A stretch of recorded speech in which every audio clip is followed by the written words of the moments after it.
forget not my law. April 10th. My son, forget not my law, but let thine heart keep my commandments. For length of days, and long life, and peace, shall they add to thee.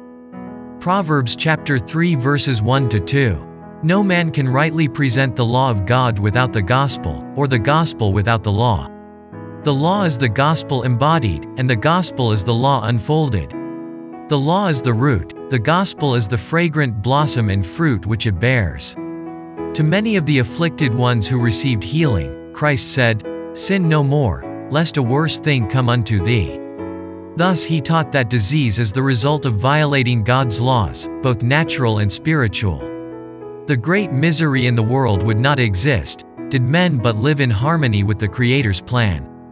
Through disobedience to God, Adam and Eve had lost Eden, and because of sin the whole earth was cursed.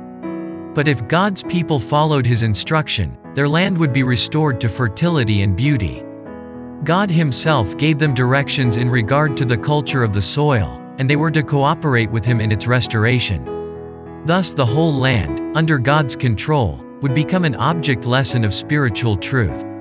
As in obedience to His natural laws the earth should produce its treasures, so in obedience to His moral law the hearts of the people were to reflect the attributes of His character. Even the heathen would recognize the superiority of those who served and worshiped the living God. Only by accepting the virtue and grace of Christ can we keep the law. Belief in the propitiation for sin enables fallen man to love God with his whole heart, and his neighbor as himself.